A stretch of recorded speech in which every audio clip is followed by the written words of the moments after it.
Hello, this is Dr. Grande. Today's question is, what is the aggression that we see associated with borderline personality disorder? So essentially, what is borderline personality disorder aggression? This is opposed to borderline personality disorder anger. These are two different constructs. If you find this video to be interesting or helpful, please like it and subscribe to my channel. That way you won't miss anything new. So as I indicated, the aggression associated with borderline personality disorder is different than the anger associated with the disorder. However, of course, there is a relationship between anger and aggression as we see it in borderline personality disorder. So let's start with the definition of aggression. And a good article that I used for this video is Mankey and colleagues that was published in 2015, which really gives a lot of detail about the relationship between borderline personality disorder and aggression. So aggression is defined as behavior directed toward another individual or other individuals with the proximate intent to cause harm. So we can see that anger is a feeling or an emotion, but aggression is really activity-based. So a lot of times we think of aggression as a core feature of borderline personality disorder. One of the symptom criterion for the disorder is inappropriate, intense anger, or difficulty controlling anger. So that phrase, difficulty controlling anger, that's where we would see the aggression in borderline personality disorder. It's important to note here that aggression, of course, is not required for a diagnosis of borderline personality disorder, and neither is anger. Now, when we think of aggression, we know that there are two main types. We usually divide it into two main types: instrumental and reactive. Instrumental anger is planned and goal-directed. Both of those features have to be in place for aggression to be considered instrumental. Reactive aggression, however, is triggered by provocation, threats, frustration, and has an association with negative emotions. The type of aggression we see most strongly associated with borderline personality disorder is reactive versus instrumental. So most of the time we think of it as reactive aggression.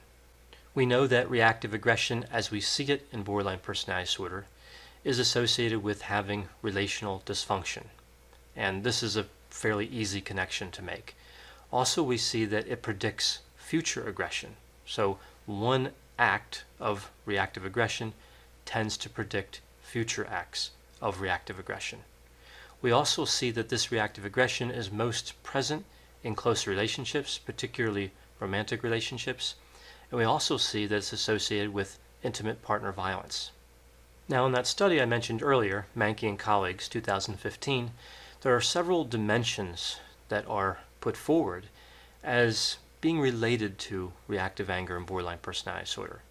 So we can consider these dimensions to have a correlation with this reactive anger, and we could also sometimes think of these dimensions as maybe having a causal contribution to reactive anger.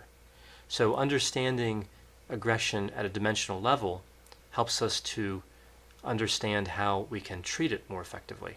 So these dimensions are particularly important when breaking down aggression to understand the different pieces and what may really be happening, what really goes into aggression forming and being maintained. So the first dimension is affective dysregulation.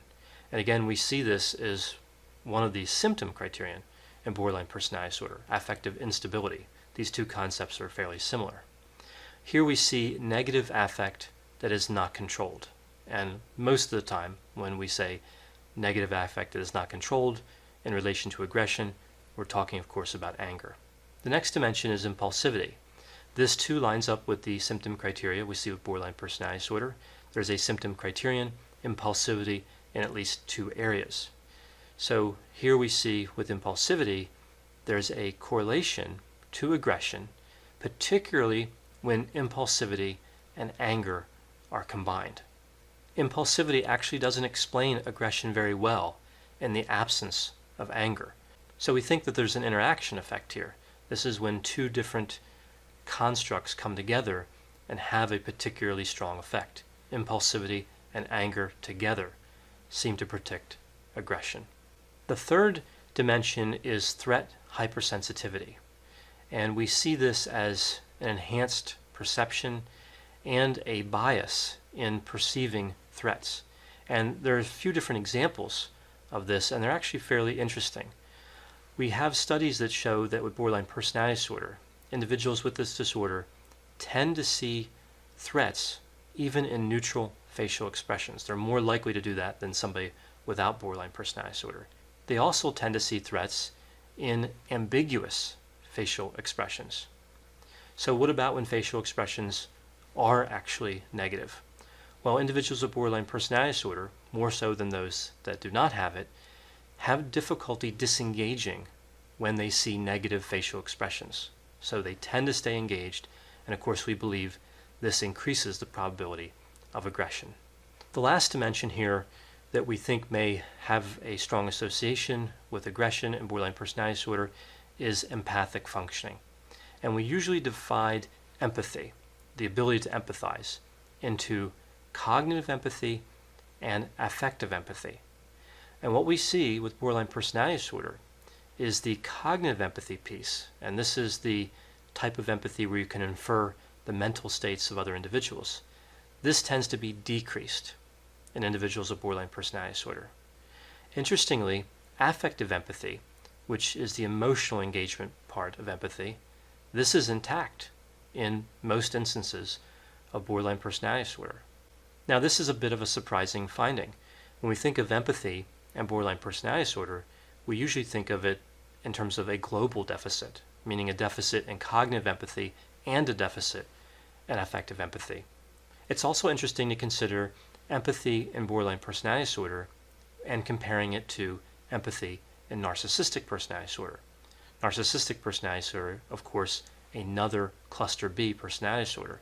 Now again, with borderline personality disorder, we see a deficit in cognitive empathy and affective empathy is intact. In narcissistic personality disorder, we see that cognitive empathy tends to be intact, and there's a deficit in affective empathy.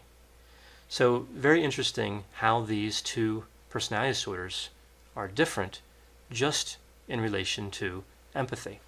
The ability to empathize is compromised with both disorders, but in different ways. I hope you found this description of aggression and borderline personality disorder to be interesting. Thanks for watching.